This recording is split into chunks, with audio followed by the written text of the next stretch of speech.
Al-Malikul Quddus Salamul Mu'minul Muhaiminul Azizul Jabbarul Mutakabbir. Wa asyhadu anna Muhammadan abduhu wa rasuluhu la nabiyya ba'dahu akhirul anbiya'i wa imamur rusul. Allahumma shalli ala sayyidina Muhammad al-Fatih lima ughliqa wal khatim lima sabaqa nasirul haqq bil haqq wal hadi ila siratikal mustaqim wa sallallahu ala alihi haqqa qadrihi wa miqdarihi al-'azim.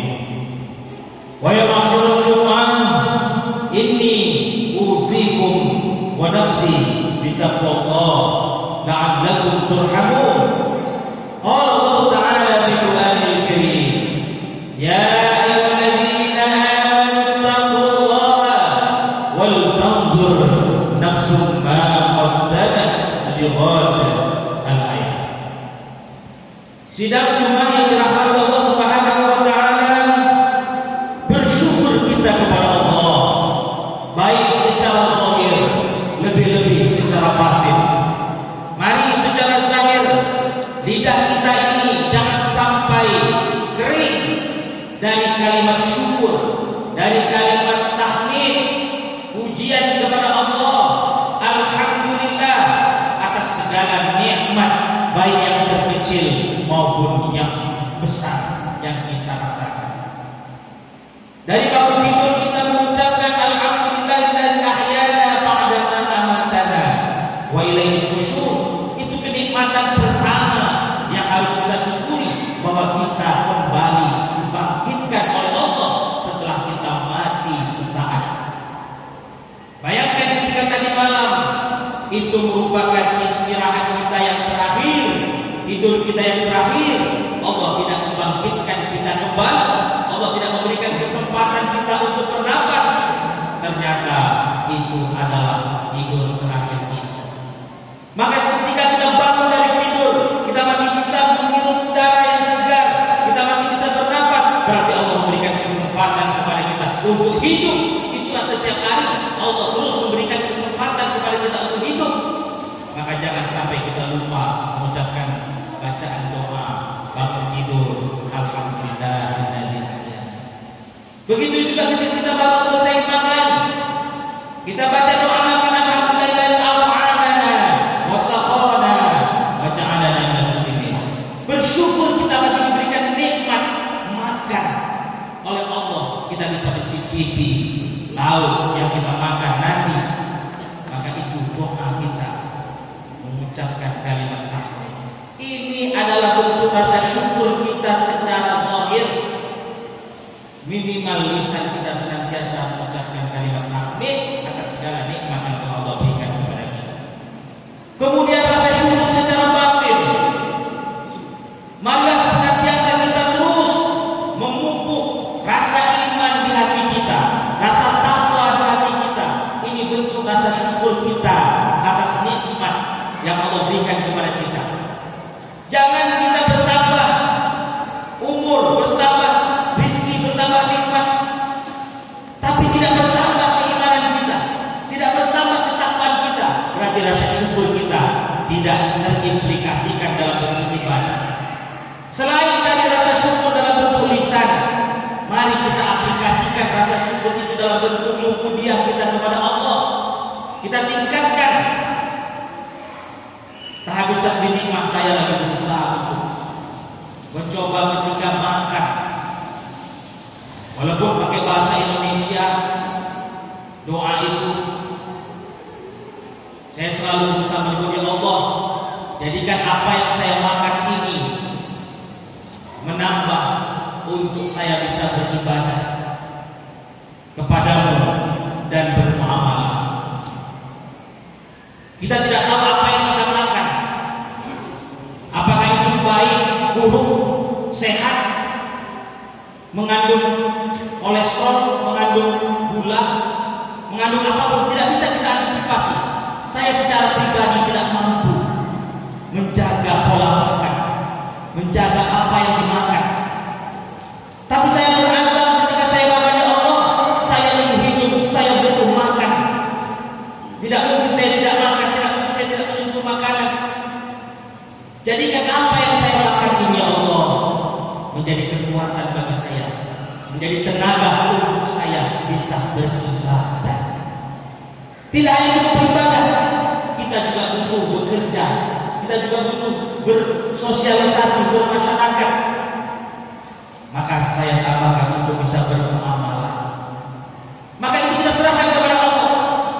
Apa yang kita makan, kalau kita niatkan seperti itu, mudah-mudahan yang kita makan itu menjadi sehat buat kita. Karena kita niatkan dan itu bisa beribadah. Inilah bentuk kita bisa duduk sekarang di rumah Allah ini, bisa sholat karena kita makan. Bayangkan kalau kita 2 hari tidak makan, maka kita tidak bisa duduk di rumah Allah ini. Kita lemas, kita tidak bertenaga. Maka apa yang kita makan, kita niatkan untuk ibadah dan kita aplikasikan betul-betul untuk ibadah. Minimal kita sholat 5 waktu. Tidak tinggal sholat 5 waktu kita, tidak usahlah ibadah kita yang sampai Rasulullah sholat sampai kakinya bengkak. Kita belum setara dengan Rasulullah. Tidak usahlah kita sujud kita yang lama, yang tak bangun-bangun sujudnya bukan karena jidatnya kita, bukan. Rasulullah sujudnya lama itu sampai Aisyah menggoyangkan badannya, menggoyangkan badan Rasulullah, khawatir bahwa Rasulullah ini sudah tiada karena saking lamanya Rasulullah sujud. Kita berapa lama kita sujud? Dan tanda orang-orang yang sering sujud itu akan tampak nanti ketemu dengan Allah, mukanya bercahaya, bukan tampak di dunia. Dan kalau ada tampak tanda orang yang sering sujud di dunia, maka itu bukan tanda sujud. Tanda sujud nanti di akhirat di hadapan Allah, bukan di dunia di hadapan manusia. Untuk apa kita menunjukkan kepada manusia bahwa kita sering sujud? Tidak ada tanda itu. Karena kita tidak perlu pengakuan manusia, kita hanya perlu pengakuan Allah. Maka tidak ada yang tahu orang yang banyak sujud itu. Tengah malam dia sujud, berapa lama dia sujud, berapa kali dia sujud, dalam sujud apa, dalam sujud sholat tahajudnya, dalam sujud sholat sunnah hajatnya dan sebagainya. Itu menjaga keikhlasannya kepada Allah. Tapi kalau sudah ada itu tampak pada diri kita, siapa yang bisa menjaga kita bisa ria atau tidak? Aksesoris, peci ini hanya aksesoris semata. Bukan berarti orang yang bertakwa, orang soleh itu tandanya pakai peci kemana-mana. Libas takwa bukan hanya baju yang tampak, berjubah, bersorban.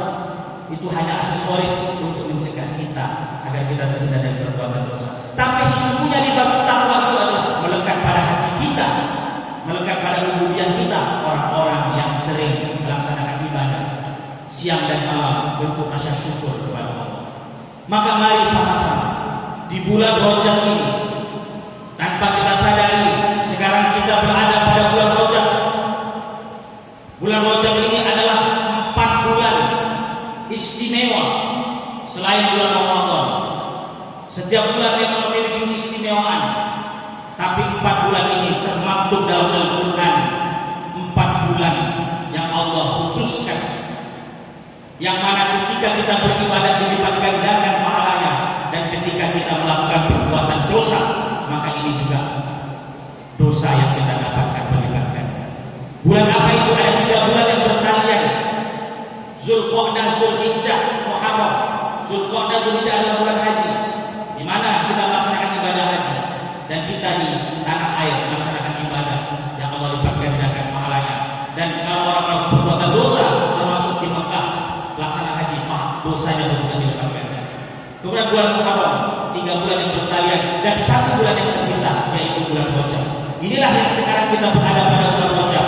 Bulan Rajab ini adalah pintu gerbang untuk kita sebentar lagi memasuki Ramadan. Bulan Rajab, bulan Sya'ban, dan kita memasuki bulan Ramadan. Mari kita start dari sekarang. Mari kita mulai hidupkan mesin kita. Ibaratkan motor, sudah kita start motor kita, sudah mulai kita gas gigi 1. Mulai kita ibadah. Jangan hanya ibadah nanti di bulan Ramadan saja, seakan-akan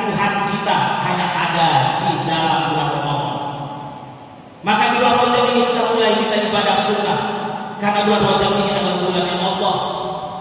Inna Rajab syahrullah wa Sya'ban syahri, kata Nabi Rasul. Bulan Sya'ban itu adalah bulanku, wa syahrul Ramadan syahrul ummati, dan bulan Ramadan adalah bulan umatku. Maka kalau kita puasa di bulan Ramadan jangan bangga, karena itu puasa wajib. Bulan umatku, bulan umat Nabi Muhammad melaksanakan rukun Islam, puasa wajib. Jangan merasa kita hebat, kita berpuasa 1 bulan penuh di bulan Ramadan. Semua orang puasa, semua orang Islam wajib berpuasa, karena itu ibadah wajib. Tapi kalau kita berpuasa di bulan Rajab, latihan. Kita berpuasa di bulan Sya'ban, ini bukan bulan kewajiban kita puasa, tapi Allah memberikan keistimewaan bagi yang puasa di bulan Rajab. Nabi Muhammad memberikan contoh kebiasaannya berpuasa di bulan Sya'ban. Ini tidak bid'ah. Kalau ada yang mengatakan amal-amal khusus bulan Rajab Sya'ban bid'ah, ini mereka tidak paham hakikat ibadah. Kapanpun kita boleh puasa, tapi ada waktu-waktu yang tidak boleh puasa. Di saat itulah kita tidak boleh puasa. Tapi ketika di waktu-waktu yang boleh puasa, silakan kita puasa, berniat kita untuk Allah. Bahkan hari dilahirkan kita pun, kalau kita mau berpuasa itu boleh.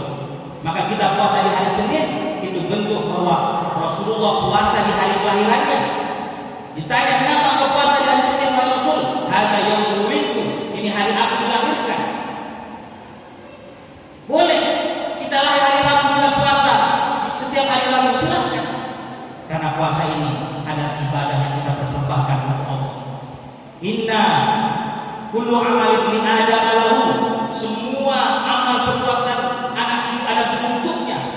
Salat untuk kita, ibadah kita kepada Allah, ngaji untuk kita, zakat untuk kita.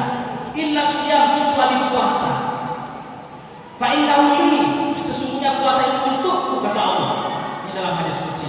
Wa ana ajzi bihi, dan aku yang akan langsung membalasnya. Inilah keistimewaan puasa.